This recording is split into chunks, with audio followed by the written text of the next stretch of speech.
दोस्तों नमस्कार, मैं उपेंद्र यादव। बेरोजगारों की बुलंद आवाज में आप सबका स्वागत है। दोस्तों लगातार हर कार्यक्रम में मैं कहीं न कहीं आप बेरोजगारों से संबंधित वो विशेष सूचना लेकर विशेष जानकारी के साथ मैं आपके बीच में होता हूँ। और जानकारी वही होती है जो धरातल पे हम काम करते हैं।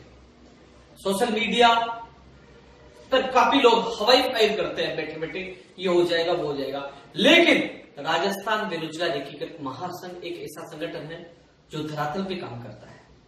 दोस्तों तमाम कई इश्यूओं को लेकर मैं आपके बीच में लाइव हूं और मैं तमाम उन इश्यूओं को लेकर बात करना चाहूंगा कि नई भर्तियां अभी चुनाव आचार संहिता लगी है, अभी तो कोई भर्तियां आएंगी नहीं, लेकिन जो आने वाले समय में सबसे बड़ा मुद्दा हमारा यही होगा कि प्रतिवर्ष जितने लोग रिटायर्ड होते हैं, जितने पद खाली होते हैं, हर विभाग में वो भर्तियां निकाली जाए। इसके अलावा एक सबसे बड़ा इश्यू और होने वाला है कि सरकार में हमारी हिस्सेदारी होनी चाहिए, क्योंकि जो भी सत्ता में सरकार आती है युवाओं का सबसे बड़ी भागीदारी होती है, सबसे बड़ा रोल होता है। आपने देखा होगा कि पूर्ववर्ती सरकार से हमने मांग उठाई, मांगे नहीं मानी तो हमने एक अभियान चलाया और उस अभियान में हम सफल हुए और वर्तमान सरकार को सपोर्ट किया और वो सत्ता में आई। तो हम लोगों को जो हम एक और अभियान चला रहे हैं कि सरकार में हमारी हिस्सेदारी हो, क्योंकि दोस्तों ये बेरोजगार कार्यालय आपके सामने जहां से मैं लाइव कर रहा हूं, आज सुबह डूंगरपुर, बांसवाड़ा और उदयपुर टीएसपी के अभ्यर्थी यहां पहुंचे, कुछ विशेष शिक्षक पूछे, कुछ 1998 के लोग पूछे, कभी एलडीसी का अभ्यर्थी पूछते हैं, कभी पटवारी के पूछते हैं, कभी राजस्थान पुलिस का अभ्यर्थी पूछ रहे हैं, जो किचड़ वाला जो मामला चल रहा है। तो प्रत्येक विभाग के वो अभ्यर्थी आ रहे हैं, लेकिन मैं कोशिश करता हूं, मैं सुबह गया और अब पूछा हूं कार्यालय, कभी सचिवालय, कभी बोर्ड, कभी खां, तो कहीं ना कहीं हमारी कोई एक संस्था हो, हमारा बोर्ड हो, तो कहीं ना कहीं काफी लोग सवाल उठाएंगे। मैं लगातार हर लाइव में बोल रहा हूं, मुझे कोई अध्यक्ष नहीं बना, लेकिन हमारा किसी भी साथी को बेरोजगार छात्र संघ आयोग बनाया जाए या बेरोजगार बोर्ड बनाया जाए, उसका चेयरमैन बनाया जाए, क्योंकि कम से कम मैं भी चेयरमैन को कह सकूं कि भाई अपना बोर्ड है, इन लोगों को सुनिए। लोग दूर दूर से आते हैं, पीड़ाएं बहुत होती है, छोटी छोटी समस्याओं को लेकर आते हैं। यदि हमारा बोर्ड हो तो सामने अधिकारी हो, एक तरफ पीड़ित अभ्यर्थी है और वो चेयरमैन हो, बैठ के कहे कि हाँ ये मामला है, निस्तारण कीजिए, ऑन द स्पॉट उनका काम हो सकता है। हमारी हिस्सेदारी हो। कई लोग, चाहे मगरा बोर्ड हो, केसकला बोर्ड हो, कई बोर्ड बना रखे, जनजाति बोर्ड हो, बोर्ड बना के और केवल गाड़ियों में घूमने का काम कर रहे, कुछ नहीं कर पा रहे, लेकिन कम से कम युवाओं का भविष्य बनाने के लिए आज राजस्थान में एक बोर्ड की आवश्यकता है। लोग ज्ञापन देते हैं, ज्ञापन को कस्टोर में डाल दिया जाता है, कोई अहमियत नहीं है। इसलिए राजस्थान के तमाम युवा बेरोजगार अभी के समय जाग जाए और इस अभियान में मेरा साथ दे। मुझे अध्यक्ष नहीं बनना, लेकिन मुझे ये बोर्ड का गठन करवाकर राजस्थान के तमाम बेरोजगारों के आंखों में आंसू है ना, कम से कम अपनी बात तो रख सके, कम से कम हमारा कोई प्रतिनिधित्व करने वाला तो हो, कम से कम वो विधानसभा में हो या कैबिनेट की मीटिंग में हमारी बात तो उठा सकते हैं कि बेरोजगारों की ये समस्या है। चाहे बाहरी राज्यों का कोटा हो, चाहे वेटेज जैसी बीमारी हो, चाहे लंबी भर्तियां हो, चाहे प्रत्येक विभाग में भर्तियां आने वाली कई तमाम समस्याओं के लिए आज राजस्थान में एक छात्र संघ आयोग या बोर्ड की आवश्यकता है। यदि बोर्ड एक मजबूत बोर्ड बनता हमारा, तो कम से कम उन अधिकारियों के चक्कर हम काटते हैं, ज्ञापन देते हैं, निवेदन करते हैं, वो तुरंत उन अधिकारियों को बुलाकर स्थापित करवा सकते हैं। सही कह रहा हूं, गलत कह रहा हूं, चिंतन और मनन करना यह आपके हित में ही फैसला है। ये मैं नहीं कह रहा कि उस बोर्ड का चेयरमैन मुझे बनाओ, मत बनाइए मुझे, लेकिन कम से कम मेरी भी भागदौड़ कम होगी। अकेला इंसान हूं, कहां भागूंगा। और उन लोगों के जो सपने साकार होंगे, जो छोटी छोटी गलतियों के कारण, जो गलती उनकी नहीं, गलती अधिकारियों के कारण आज बेरोजगार घूम रहे हैं, आज परेशान है, दुखी है। इसलिए बोर्ड बनना अत्यंत आवश्यक है। अब मैं तमाम उन मुद्दों को लिखवाता हूं जिसके लिए मैं लाइव आया हूं। सबसे पहले आप देख लीजिए, टाइम क्या हो गया भाई, टाइम बताना। 6:21 हो चुकी है और आज 14 मार्च है। 14 मार्च मैं ये लाइव कुछ जानकारी दे रहा हूं, क्योंकि कुछ थोड़ी देर बाद काफी लोग मेरी ही पोस्ट को, मेरी ही जानकारी को, मेरी मेहनत की कॉपी करके लोग लंबी फेंकेंगे, हमने ये करवा दिया, हमने ये करवा दिया, जबकि हम सुबह निकलते, शाम को घर पहुंचते, हम जानते धरातल पे कैसे काम होता है। मैं लेवल प्रथम वालों को कहना चाहूंगा, रीड लेवल पे प्रथम वालों को कहना चाहूंगा, वो रिसेबल और वेटिंग का इंतजार करते हैं। आज मैं खुद सचिवालय जाके आया हूँ। सीएम के जो सचिव साहब है उन्होंने निदेशक महोदय जी को कॉल किया था। निदेशक महोदय जी ने कहा कि हमारे पास अभी जिला परिषदों से पूरा डेटा नहीं आया है, डेटा आने के बाद हम आगे का कार्य करेंगे। सीएम सचिव से मैंने सचिवालय से सीएमओ से वहां से फोन करवाया था, मेरे सामने की बात है। उन्होंने कहा निदेशक महोदय ने अभी तक डेटा नहीं आया, इसलिए थोड़ा समय और लगेगा। तो दोस्तों काफी लोगों ने भयभीत करने की कोशिश की थी कि नहीं भर्ती 8,000 आप मिला दीजिए, पोस्ट लैप्स करवाने की कोशिश की थी, लेकिन आपको घबराने की आवश्यकता नहीं। आपका भाई जिंदा है, सीना ठोक के कहता हूं आपका काम होगा। लैप्स नहीं होने दूंगा, लैप्स नहीं होने दूंगा। लेकिन कई लोग नेगेटिव बातें करते हैं, फैलाते, उनको पॉजिटिव करने में समय लगता है। मैं सुबह आज गया, करीब 9:30 बज गए होंगे, डिप्टी सीएम के निवास में मैं पूछा, काफी भीड़ थी। डिप्टी सीएम साहब से हालांकि हाई और हुआ, लेकिन बात नहीं हो पाई क्योंकि वो जल्दी में थे, उनको सिक्कर जाना था, फिर टॉप जाना था। फिर उसके बाद मैं सचिवालय में गया, सीओ में गया, ललित कुमार जी से मिला, शिक्षा विभाग में गया, तो वहां मैंने उनको फोन करवाया लेवल फर्स्ट के लिए, वेटिंग और रिसेबल के लिए। तो उन्होंने कहा कि अभी तक डेटा नहीं आया है। तो दोस्तों आज टोंक में कई लोगों ने राजू के साथ कई अभ्यर्थियों ने ज्ञापन दिया, पायलट साहब को, शिक्षा मंत्री जी को सीकर में दिया। तो आप लोगों को राजस्थान बेरोजगार एकीकृत महासंघ के बैनर तले आपको ज्ञापन देना है, क्योंकि संगठन का बैनर का इसलिए नाम ले रहा हूं कि उनको पता है कि बैनर राजस्थान बेरोजगार एकीकृत महासंघ सरकार के साथ है। उपचुनाव से लेकर विधानसभा चुनाव तक पूरा समर्थन दिया था, और उनको पता लगना चाहिए कि हाँ इन लोगों का काम होना चाहिए जो चुनाव में हमारे साथ संकट में खड़े थे। इसलिए सब लोग, सब जगह, जहां मंत्री जाए, चाहे मुख्यमंत्री जाए, चाहे शिक्षा मंत्री जाए और चाहे उप मुख्यमंत्री जाए, सबको ज्ञापन देना, कहना है कि हम भूपेन्द्र यादव जी के साथ थे, तो चुनाव में भी साथ थे, विधानसभा के अलावा उपचुनाव में साथ थे, आगे भी साथ रहेंगे। प्लीज हमारा काम करिए।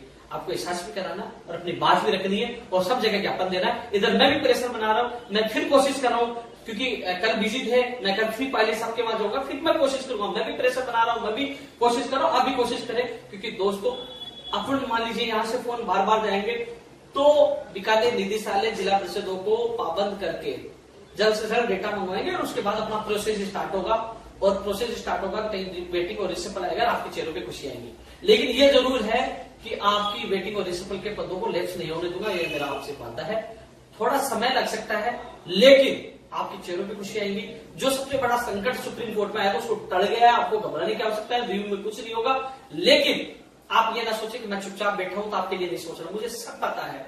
लेकिन परिस्थितियां समय ऐसा होती है कि मैं सुबह पायलट साहब से भी नहीं गया, घंटे पर खड़ा रहा, आए हाई लोग निकल गए क्योंकि उनको लेट हो रही थी, नहीं मुलाकात हो पाई, तो क्या करें। फिर सचिवालय गया, वहां मुलाकात, उन्होंने फोन किया। तो दोस्तों कहीं संयम हमें रखना पड़ता है, लेकिन ये जरूर है आप लोगों का भविष्य सुरक्षित होगा। मैं आप लोगों से वादा करता हूं, बस आप लोग पूरे प्रदेश में सभी मंत्री एमएलए सबको ज्ञापन देते रहे और कहते रहे कि हम आपके साथ हैं, हमारा काम जल्द से जल्द करें। ये लेवल फर्स्ट के लिए हो चुका है। अब मैं लेवल 2 के लिए विशेष का सुन लीजिए, मैंने भी टाइम बताया ना 6 बज के, अब दोबारा टाइम वो बता देता हूँ, 6:25। आप लोगों के लिए विशेष था, वो इसलिए विशेष था कि कुछ लोगों ने आप लोगों को गुमराह करने की कोशिश की, झूठ बोला, भ्रमित किया कि आपकी फाइल दिल्ली निर्वाचन आयोग में चली गई। आज मैं खुद उस फाइल के पीछे गया हूं, हर अधिकारी से मैं मिल के आया हूं। आपकी फाइल शिक्षा विभाग से जीएडी में गई है, जीएडी से वापस सेल्फ कंटेंट नोट यानी कि जो ब्रीफ कि आज तक क्या क्या हुआ, कौन सी स्थिति पे आप भर्ती है, पहले कब भर्ती आई, कितने पदों पे थी, क्या थी, पूरी डिटेल, पूरी फाइल मिल जाएगी दिल्ली निर्वाचन आयोग में। पूरी दिल्ली उन्होंने सेल्फ कंटेंट नोट मांगा है और वो नोट आज वो मुख्य सचिव के पास पहुंच गया है। और मुख्य सचिव साहब से, क्योंकि मैं करीब 2:30-3 बजे मैं सचिवालय था, तो वो सेक्रेटरी साहब के पास आ गया था, तो सेक्रेटरी साहब से वापस जीएडी होते सेक्रेटरी एजुकेशन सेक्रेटरी की बात कर रहा हूं, और जीएडी होते वापस मुख्य सचिव के पास आएगा, मुख्य सचिव से वापस शिक्षा विभाग आएगा, शिक्षा विभाग से चुनाव आयोग में आएगा परमिशन के लिए। जो लेवल 2 के रिसेबल वेटिंग में चयनित हुए जिनकी काउंसलिंग हो चुकी है, उनकी परमिशन के लिए वो आपकी फाइल चल चुकी है। आप लोगों की, क्योंकि बट लोग हवा में मार करते हैं, लंबे लंबे अवार्ड तो नंबर 1 मिलना चाहिए, लेकिन उनको ये सोचना चाहिए कि फाइल के पीछे भागना पड़ता है। मैंने आप लोगों को आज सुबह पोस्ट डाली थी, कल भी डाली थी, लोग भ्रमित कर रहे हैं, मैं कोशिश कर रहा हूं आज कोशिश करके आपका वो लेटर जो आपका कार्रवाई स्टार्ट करवाई है, और बहुत जल्दी ही वो चुनाव आयोग में चल जाएगी। मैं आपको अपडेट करता रहूंगा। ये मैंने समय इसलिए बताया कि आज की स्थिति जो मैंने आपको बताई है, सेल्फ कंटेंट नोट बनाने के लिए इसलिए आपको दिया गया था, वो आज शाम तक सेक्रेटरी साहब जो सीएस है मुख्य सचिव सीएस साहब उनके पास चल जाएगा, वहां से उनकी अनुमति होकर शिक्षा विभाग में आएगा, शिक्षा विभाग फिर चुनाव आयोग को भेजेगा। ये प्रक्रिया शायद मैं शाम तक और पता कर लूंगा, अभी लेट तक पता लग जाएगा कि आज पूछी या कल, यानी कि आज पूछा गया कल तक चुनाव आयोग में हमारी परमिशन के लिए जो कंटेंट नोट चला जाएगा, फाइल दी जाएगी। कंटेंट नोट एक ब्रीफ बनेगा, कब भर्ती आई थी, कितने पदों पे आई थी, अब वास्तविक स्थिति क्या है, कब क्या पूरी डिटेल उसमें जाएगी, वो ही मेल के द्वारा दिल्ली जाएगी। तो दोस्तों आज जाए कल जाए मैं आपको अपडेट कर दूंगा, फाइल के पीछे मैं लगा हुआ हूं, मुझे सारी डिटेल पता है, लेकिन कई चीज मैं शेयर नहीं करूंगा। लेकिन यह है कि आपकी फाइल दिल्ली दी गई है, जो प्रोसेस मैंने बताया, शिक्षा विभाग, जीएडी, सीएस यानी कि मुख्य सचिव, फिर शिक्षा विभाग और फिर चुनाव आयोग, राज्य निर्वाचन आयोग, उसके बाद दिल्ली, फिर वही चैनल से वापस आएगी। तो दोस्तों हर अपडेट दूंगा, मैं लगा हुआ हूं कि आपको जल्द से जल्द कुछ खबरें मिले, लेकिन इतना जरूर आपको संयम रखना होगा। दिल्ली जाने के बाद वहां भी मीटिंग होगी, उनकी जो कमेटी बनी हुई है, और वहां उस मीटिंग में आपको अप्रूवल मिलेगी, और अप्रूवल मिलने के बाद आपको अनुमति मिल जाएगी। आपको घबराने की वहां से अनुमति मिलेगी, अनुमति मिलने के बाद फाइल आएगी और फिर शिक्षा विभाग में आएगी, और उसी दिन आपके ज्वाइनिंग के आदेश जारी करवाने की मैं आप लोगों से वादा कर रहा हूं। पूरा प्रयास करूंगा कि उसी दिन फाइल आते आपके ज्वाइनिंग के आदेश हो जाए।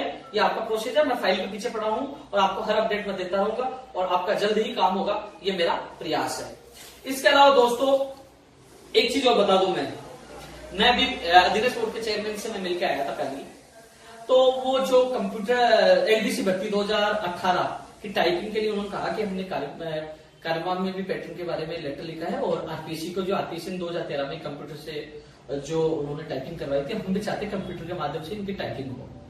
और हमने कहा कि साहब कब आप इसकी तारीखों का ऐलान कर देगा, बोले कि जल्दबाजी आप लोगों को नुकसानदायक होगी, और जल्द ही हम आप लोगों को तारीख बता देंगे। लेकिन हम चाहते हैं कि जो फार्मूला आरपीएससी ने जो कंप्यूटर के द्वारा टाइपिंग करवाई, उसी प्रकार आप लोगों की टाइपिंग हो, और जो तमाम एग्जाम जो एनटीटी हो चाहे आंगनबाड़ी हो, जैसे 5 एग्जाम हो चुके हैं, उनका परिणाम इस महीने में निकाल देंगे, उन्होंने बताया।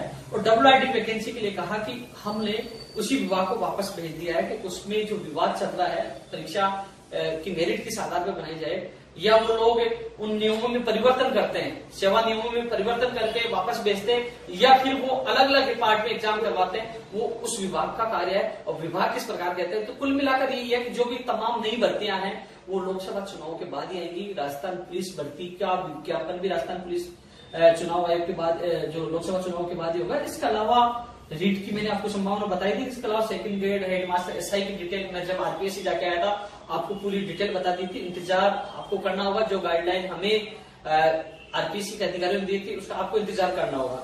इसके अलावा दोस्तों मैं आप लोगों से यही कहना चाहूंगा कि आप लोगों को मजबूत होना होगा, सोशल मीडिया और जो लोग भयभीत करते हैं उन लोगों से बचकर रहना होगा। काम हमेशा धरातल पर किया जाता है, न कि हवा में, न कि सोशल मीडिया पे। हालांकि लेवल 2 वालों को मैंने आज आपको पुख्ता जानकारी दी है, क्योंकि फाइल के पीछे मैं खुद पढ़ा था, और उस फाइल की पूरी स्थिति मैंने आपको बताई है। और आपकी अभी जैसे जाएगी मैं और बता दूंगा कि निर्वाचन आयोग में पहुंची कि नहीं पहुंची, उसके बाद दिल्ली भेजी गई, हर अपडेट मैं आपको देता रहा हूं, क्योंकि फाइल के पीछे मैं लगा रहूंगा। हालांकि मुझे कहीं बाहर जाना था, लेकिन कुछ अभ्यर्थियों ने कहा कि जाते जाते हमारा काम तो कराओ, लेकिन हाँ जब इतना ही आप लोगों का काम हो गया, इतना ही आप लोगों को यहाँ तक पहुंचा दिया, तो मेरी कोशिश रहेगी अंतिम मंजिल तक आप लोगों को पहुंचाऊं। हाँ, रीट लेवल 1 के अभ्यर्थी को ये कहना चाहूंगा कि आप सबको सामूहिक प्रयास करना होगा। जहां भी मंत्री, एमएलए, मुख्यमंत्री, डिप्टी सीएम जाए, ज्ञापन देना। मैं भी कोशिश कर रहा हूँ, फिर कल मिलने की कोशिश कर रहा हूँ सुबह। हालांकि जो सीएम ओएसडी से मेरी कल मुलाकात है, उनसे भी मैं दोबारा फोन करवाऊंगा, बात करूंगा, और इसके अलावा डिप्टी सीएम से मिलने की मैं कोशिश करूंगा। हालांकि अभी शाम तक पता चलेगा कि डिप्टी सीएम जयपुर निवास पे रहेंगे, कहाँ रहेंगे, लेकिन मेरी कोशिशें जारी है। मैं चुप नहीं बैठा हूं, मुझे पता है कब और कैसे क्या करना है, क्योंकि मुझे पता है कि आपका काम नहीं हो तो मुझे करवाना है। जितना जल्दी कराऊंगा, जितना जल्दी मेरा पीछा छूटेगा, नहीं तो आप लोग पीछा छोड़ने वाले नहीं। मुझे पता है कितने कोड और मैसेज आ रहा है, क्या होगा, कब होगा, मुझे पता है कितने लोग टेंशन में है। तो काम तो मुझे करवाना है, इसलिए मुझे तो जल्द से जल्द करवाना होगा, जिससे मेरा पीछा छूट जाए और मैं भी कहीं जाना था वहां जाकर आता हूँ। इसलिए दोस्तों इस वीडियो को ज्यादा से ज्यादा शेयर करना, सब लोगों से बचकर रहना, और इतना जरूर कह सकता हूँ सच्चाई और ईमानदारी को कोई नहीं हरा सकता।